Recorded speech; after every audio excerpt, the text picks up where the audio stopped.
Magandang umaga po sa lahat.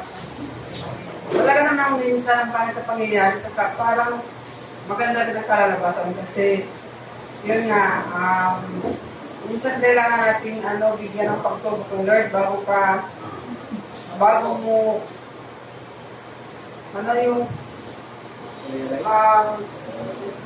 yung bang minsan yung time natin na parang gusto mong i-share kung gaano kabuti ang Panginoon sa atin, pero dinalay ka sa sarili mo na sa kanila.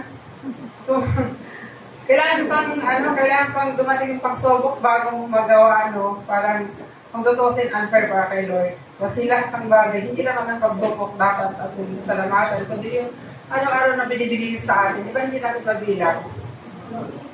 Pero yung pagbabalik natin ng itaas yung pangalan niya, bilang na bilang, yung grace ni Lord, yung blessing ni Lord, hindi natin mabilang, pero yung binabalik natin sa Kanya, kapiranggot lang, hindi pa natin magawa. Kaya thank you, pasalamat ako sa Panginoon kasi nung isang araw talagang natakot ako, sabi ko, Lord, tulungan ako, mabuti na lang, lumapit si CJ sa akin, ginising ako, yung pala, wala nang pakiramdam yung kamay ko. Pagising mo, anak, tulungan ako. Bakit ka natatalanta? Basta tulungan mo, hawakan yung kamay ko, hilutin mo. Tapos, siguro mga 20 minutes na yung hinihilot ni CJ, hindi pa rin siya gumagana. As parang gumaganon, hindi siya alam mo yung parang kala mo stroke. So, natakot ako kasi, lagi ko na yung nararamdaman dahil nga siguro sa trabaho ko na, hihiwa, parang, simula pa nung trabaho talaga, yun na ngayon eh. Tapos parang yung sa ugat. Tapos, hindi na ni CJ, talagang, kasi si CJ parang matakot na din. Meron akong kasama doon sa tindahan na marunong maghilot. Isang oras bago bumalik. Sabi ko, natakot na talaga ako. Sabi ko, talagang, yung grace ni Lord, kasi, nilapitan ako ni CJ para gisingin, kasi may sasabihin siya sa akin, may tinatanong.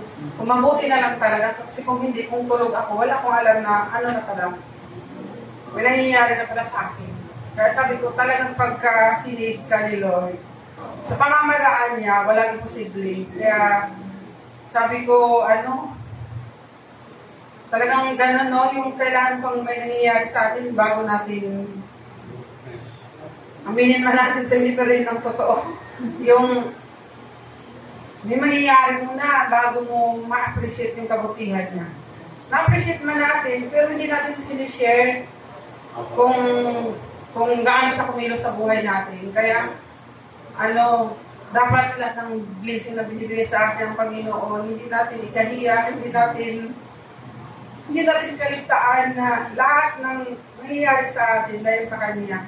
Kaya lagi natin panalangin na siya yung kilo sa buhay natin, lalo na sa mga panahon na nakalimutan natin siya. Yun lang, kaya maraming salamat po sa Panginoon na hindi niya ako pinabayaan. At alam ko, hindi niya ako pababayaan kaming lahat. Kailanman.